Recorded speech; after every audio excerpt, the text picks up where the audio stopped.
En esta mañana vamos a compartir el sermón de la palabra de Dios y vamos a estar hablando sobre la mundanalidad. Santiago capítulo 4, versículo 4. Oh almas adúlteras, ¿no sabéis que la amistad del mundo es enemistad contra Dios? Cualquiera pues que quiera ser amigo del mundo se constituye enemigo de Dios.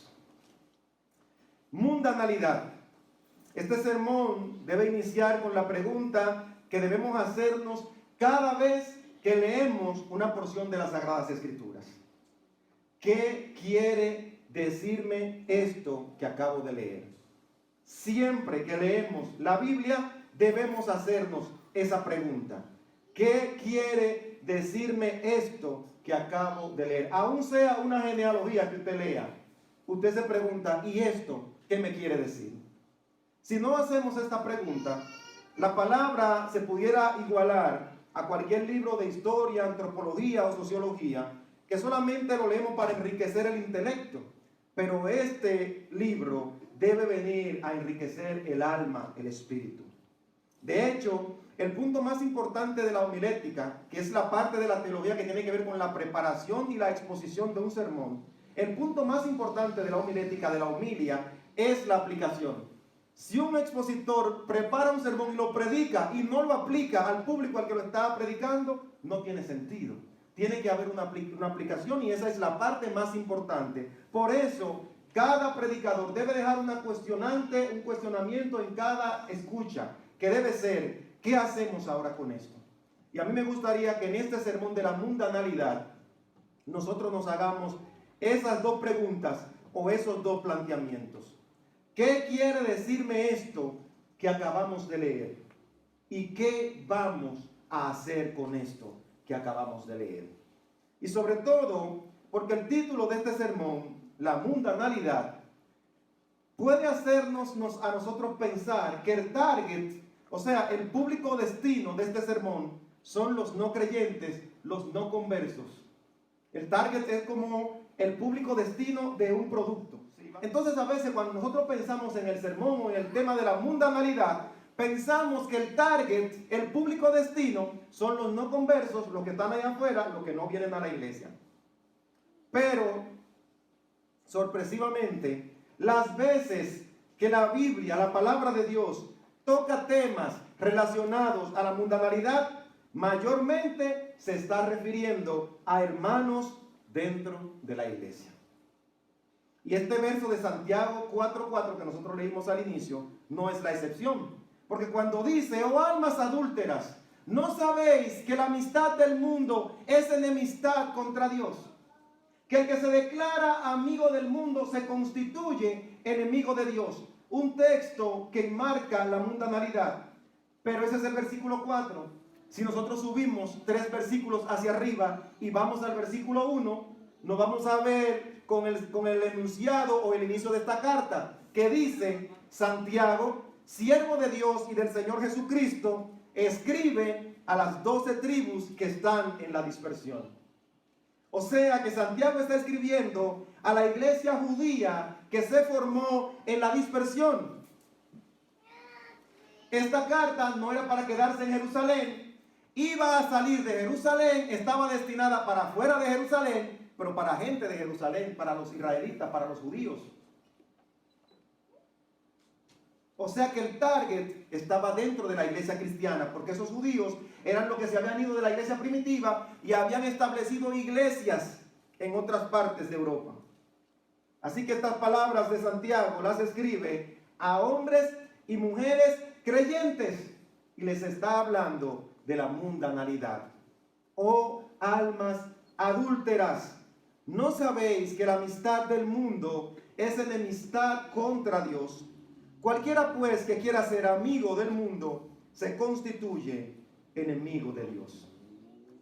Vamos a tratar de responder las preguntas planteadas, pero primero vamos a analizar el lenguaje que utiliza Santiago, el cual inicia este versículo con la exclamación: oh almas adúlteras. En otras versiones dice: oh adúlteros. Y yo me pregunto, ¿estaba Santiago enrostrando un pecado sexual dentro de la iglesia en dispersión? De ninguna manera.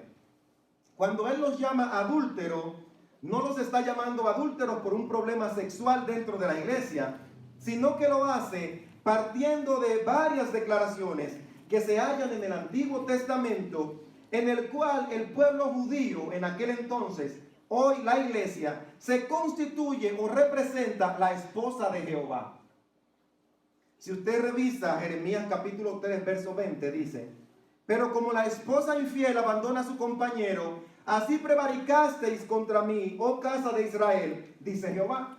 El mismo Jehová está hablando de que Israel se comportó como una esposa infiel, diciendo: Israel, tú eres mi iglesia, yo soy Jehová, yo soy tu marido. Tu comportamiento de infidelidad es un adulterio contra mí. Pero también el profeta Isaías habla en el capítulo 54, en el verso 5, de la siguiente manera: porque tu marido es tu hacedor, Jehová de los ejércitos es su nombre. Tu marido Israel, tu marido iglesia, es tu hacedor, y tu hacedor es Jehová. Por lo tanto, si eres infiel a Jehová, eso es un adulterio. Por eso Santiago le llama, oh almas adúlteras, porque estaban cometiendo un adulterio espiritual. Así que Santiago parece hacerle un reclamo y seguido una pregunta que luce ser una pregunta retórica que no amerita respuesta, diciéndole: ¿no sabéis que la amistad del mundo es enemistad contra Dios? Y él mismo responde: cualquiera pues que quiera ser amigo del mundo se constituye enemigo de Dios. Cualquiera que decida amistarse con el mundo no tiene que quitarse amigo de Dios. Automáticamente se constituye un enemigo de Dios.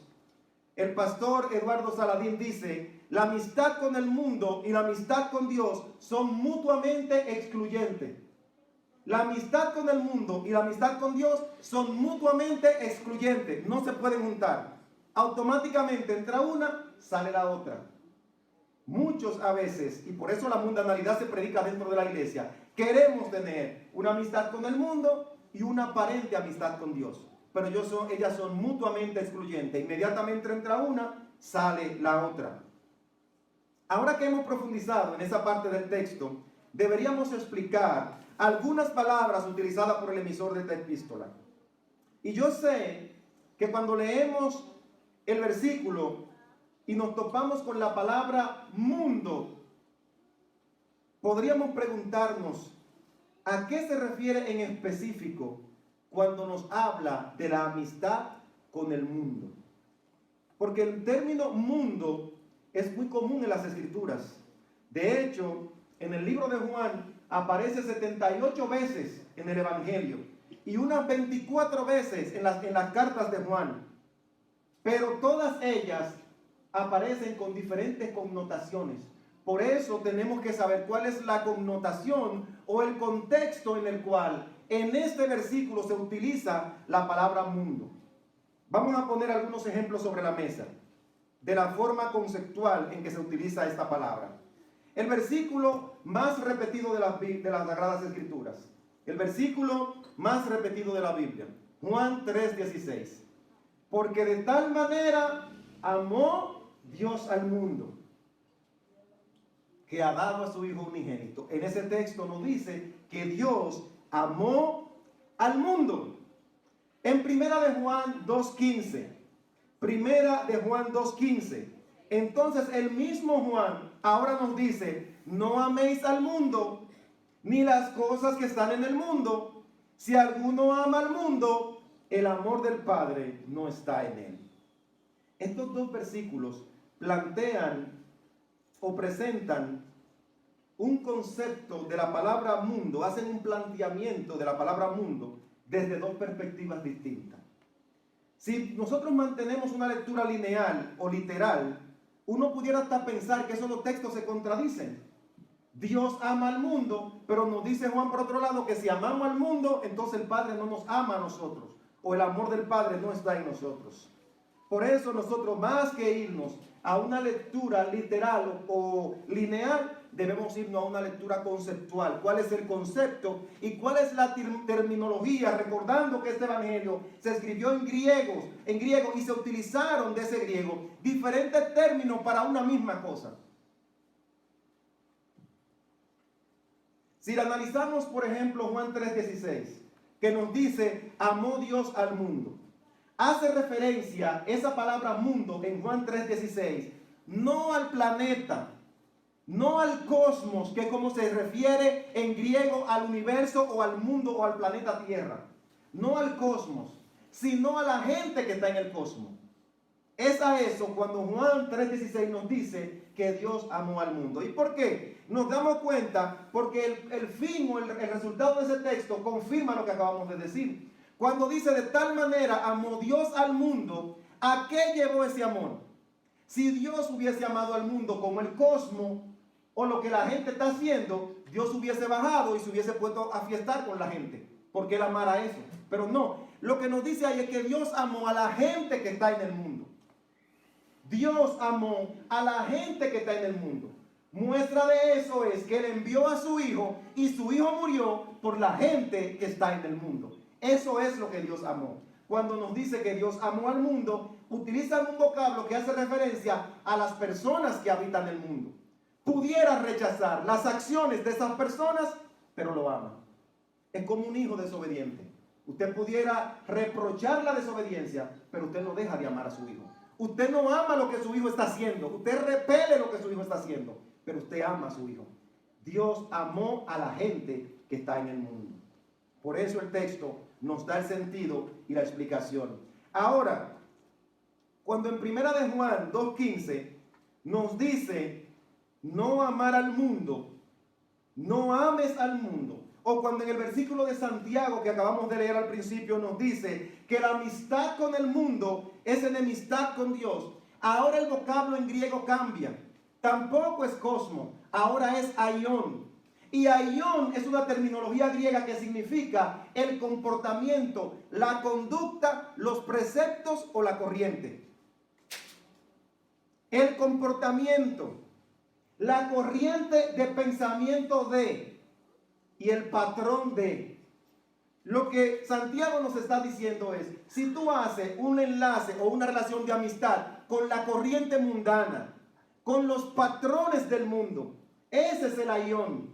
No améis al aión, porque el aión es la conducta que lleva el mundo. Puede que tú no ames a la gente, pero amas lo que hace la gente y la gente vive en mundanalidad.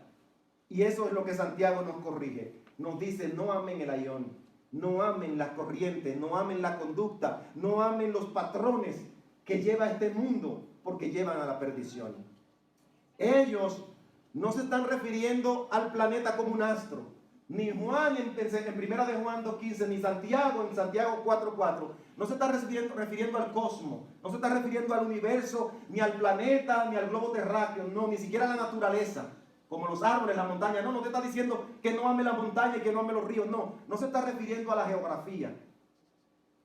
Se está refiriendo más bien al resultado de una sociología perdida. Una sociedad que tiene un patrón y una conducta la cual tú no debes amar. Y ese es el aión. O sea, que si nosotros desglosamos estos versículos, veremos que la palabra de Dios habla de mundo como cosmo, como un mundo el cual nosotros debemos amar porque es la creación de Dios.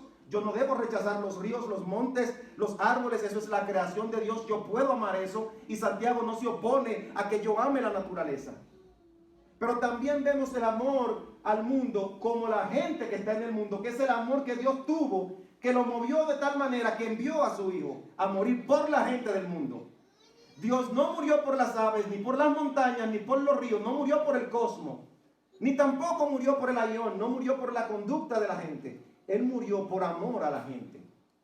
Por eso, estos versos, aunque usan una palabra en común, la usan en diferente contexto. Una cosa es amar a las personas o amar a la naturaleza. Y otra cosa es amar lo que este mundo perverso está haciendo. Oh almas adúlteras. Oh almas adúlteras. Entonces, si ya manejamos el concepto de mundo y no tenemos choque de interpretación cuando Juan y Santiago hablan de no ame al mundo, pero Dios amó al mundo. Teniendo esos conceptos claros, vamos a ver qué es entonces lo que Santiago condena.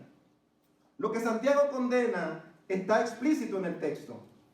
Dice, ¿no sabéis que la amistad del mundo, es enemistad contra Dios? Cualquiera pues que quiera ser amigo del mundo se constituye enemigo de Dios. O sea, que la relación condenable es la amistad. Lo que Santiago está condenando es crear un lazo de amistad con el mundo. Y él utiliza otra palabra griega que es filos, filiar. Una palabra griega que significa apego emocional. Apego emocional hacia una persona. ¿Recuerdan esa conversación entre Jesús y Pedro? Pedro, ¿me amas? Señor, te amo. Había una diferencia entre los dos, ama. Jesús le decía, Pedro, ¿me agapas? Y Pedro le decía, sí, te fileo. El ágape es un amor interminable y sin cualidades que se puedan medir. Es te amo, sin límite. El filos es una amistad de apreciación a una persona, como un amigo. Así que si nosotros resumimos esta frase de Santiago, cuando nos dice, la amistad con el mundo se constituye enemistad con Dios, lo que Santiago nos está diciendo es, el filos aion es una oposición a lo que Dios quiere. El filos aion es un apego emocional por las corrientes mundanas. Ahora tiene sentido, ¿verdad?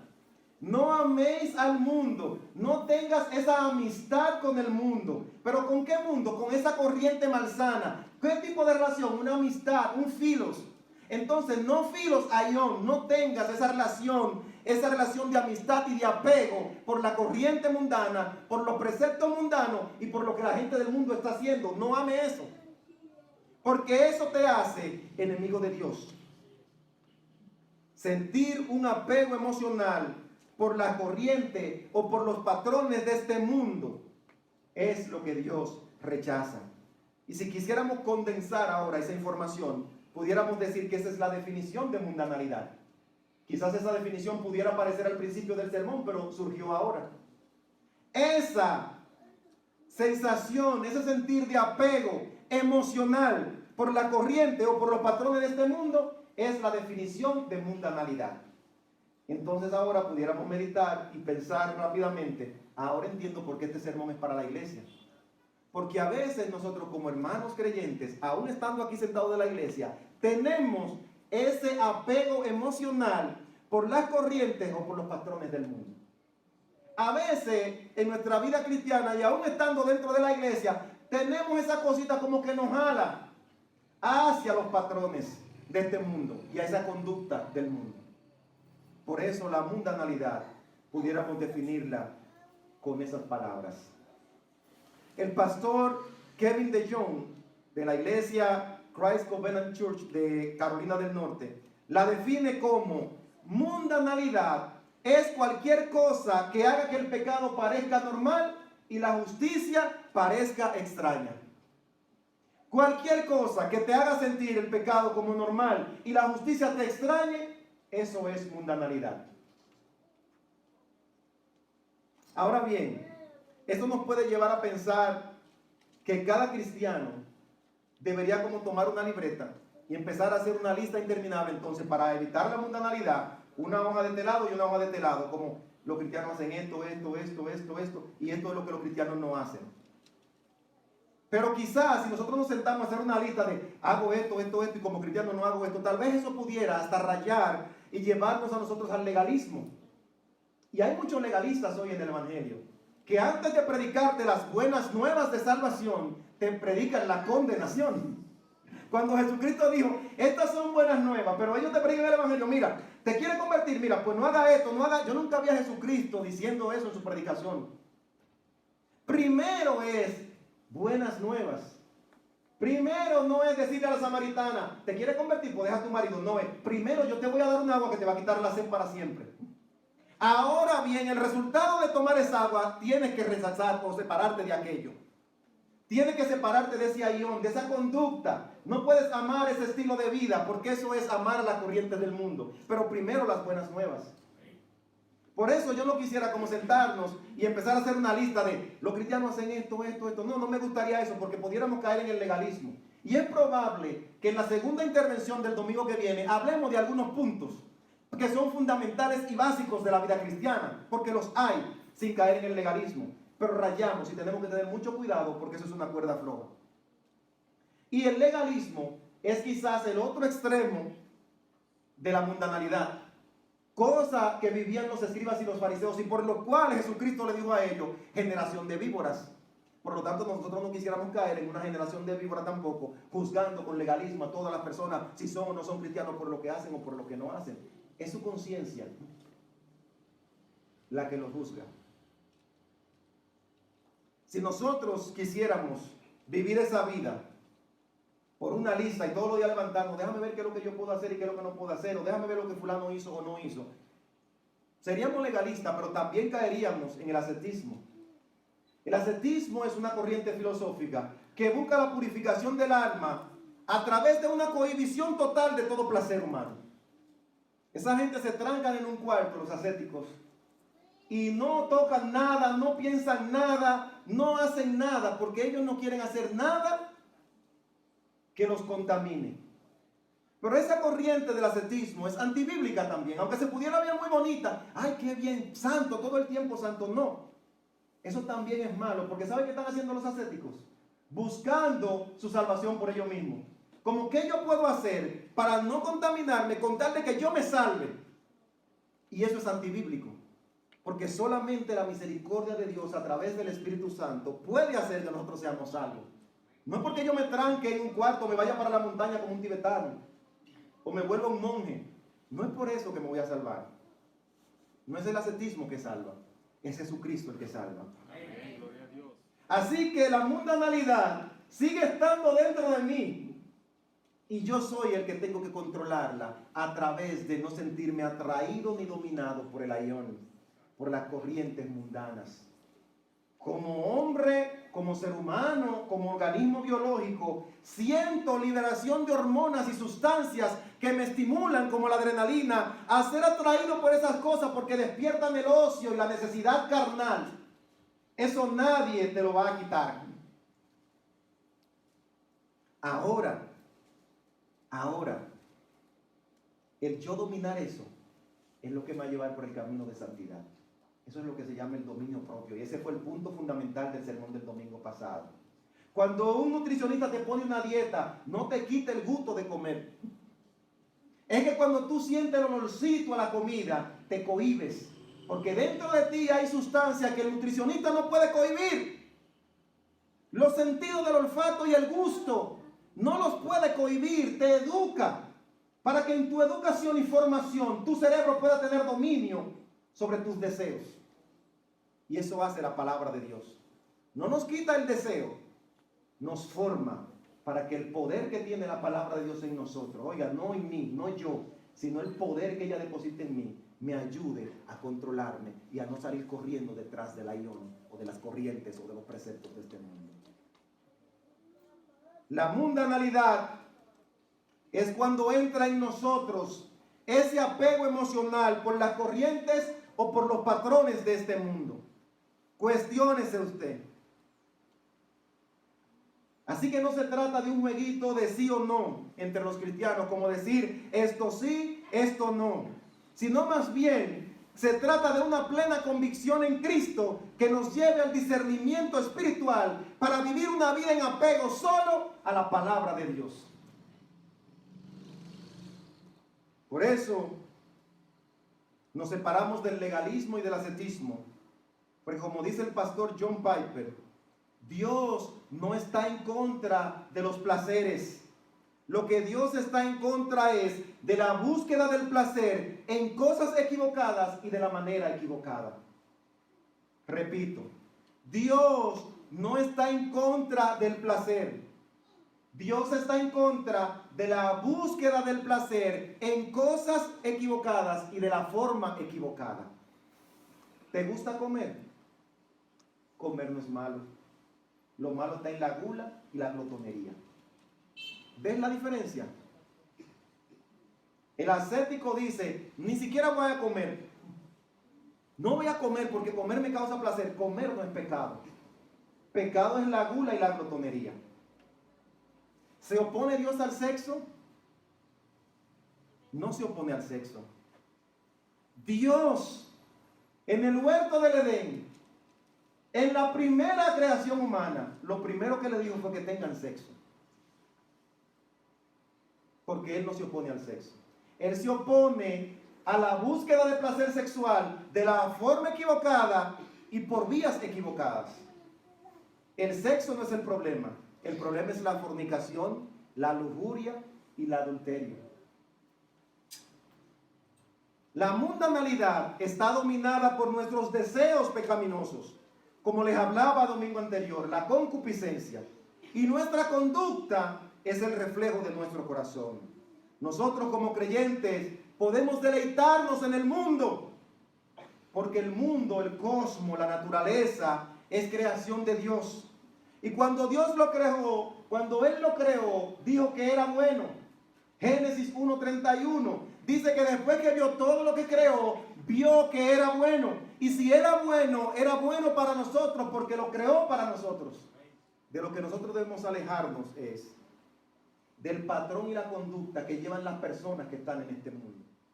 De esa corriente de pensamiento que nos quieren inculcar a todos como sociedad, para que todos pensemos de la misma manera y el mundo se convierta en una perversión completa y no haya oposición, porque al hombre no le gusta que se le opongan. Y si todos estamos de acuerdo en hacer el mal, ¿qué se va a hacer? El mal. ¿Qué pasó en la Torre de Babel?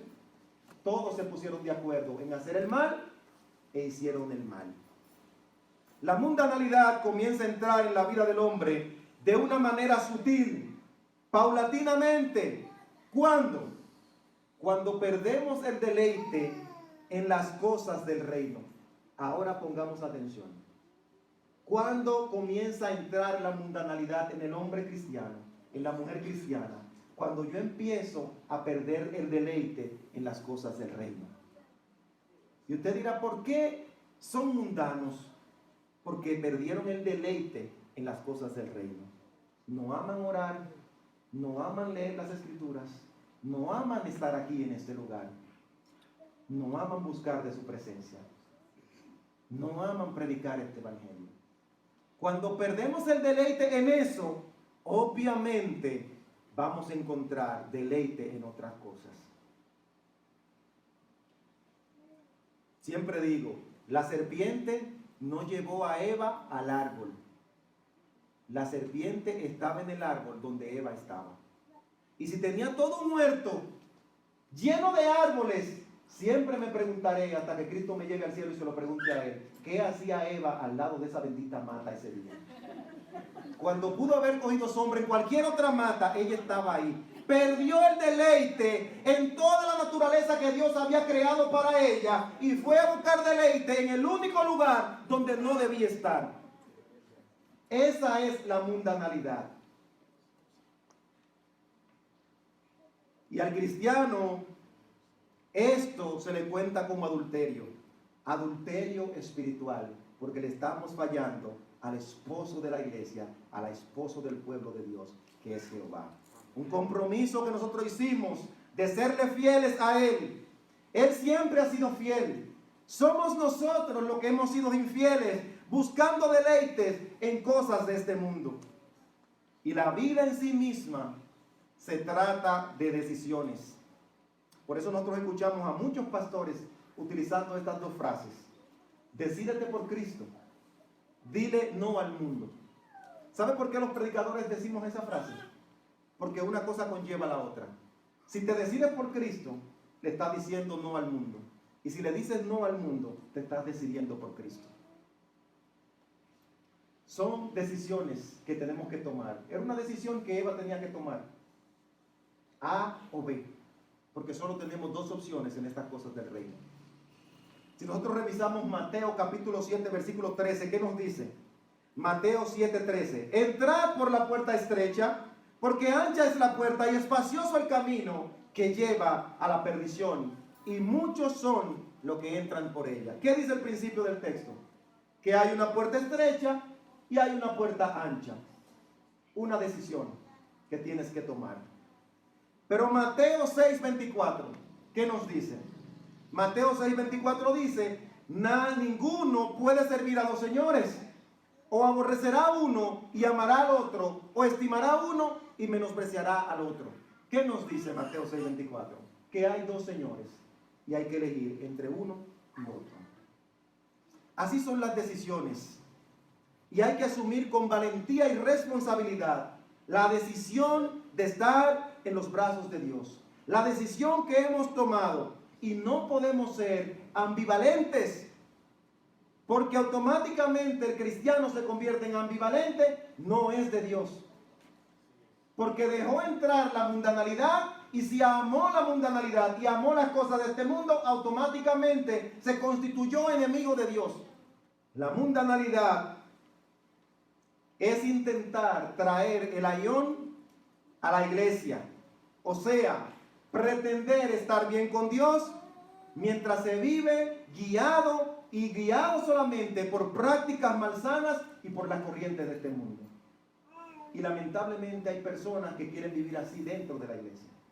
Estar aquí dentro, estar dentro del evangelio, considerarse un cristiano, pero su vida es un constante apego, un filos ayón, un apego por las corrientes de este mundo. Y aunque están aquí, están locos por estar allá. En conclusión, queda en evidencia una vez más que el evangelio no se puede bajar la guardia. En esto del evangelio no se puede bajar la guardia. Porque Dios nos ha llamado a vivir en este mundo sin que este mundo nos domine. Y eso es un trabajo activo. No ames al mundo, no ames su conducta, pero vas a estar en este mundo. No te vas a moldear a este mundo, pero vas a vivir en este mundo. No te vas a dejar dominar de este mundo, pero vas a vivir en este mundo. Cuando Jesús oraba por sus discípulos, en el libro de Juan, capítulo 17, en el versículo 15, le decía al Padre, orando él a Dios, no ruego que lo quites del mundo, sino que lo guardes del mal. ¿Quiere que le haga esa oración en griego? No quiero que lo saques del cosmos, sino que lo libres del ayón. No quiero que lo saques del planeta, sino que lo libre de corrientes malsanas que dominan esta tierra. No quiero que te lo lleves porque no son marcianos, son terrícolas y van a vivir en la tierra, pero no quiero que la tierra los domine. No me los saques del cosmos, protégemelos del ayón. Esa era la oración de Jesús. O sea, que muestra de esos discípulos es una evidencia de que se puede vivir en este mundo sin mundanalidad cuando descansamos en el Padre, el cual nos libra del mal. Nos mantiene en el cosmos distanciados del ayón. Hoy nosotros somos la generación de discípulos. Hoy nosotros somos sus discípulos. Igual como Jesucristo oró por sus discípulos en aquel tiempo, nos ha dejado esa oración perenne en nuestras vidas. No nos va a sacar del mundo. Solamente le ha pedido al Padre que nos cuide, que nos guarde del mundo. Y nosotros, agarrados del Padre, atados de sus manos, entonces podremos mantener a raya la mundanalidad dentro de la iglesia y dentro de nuestras vidas. Da pena y preocupa que hoy en día en muchos lugares, en muchos escenarios, se han invertido los papeles. Que en lugar de evangelizar el mundo, estamos mundanalizando la iglesia.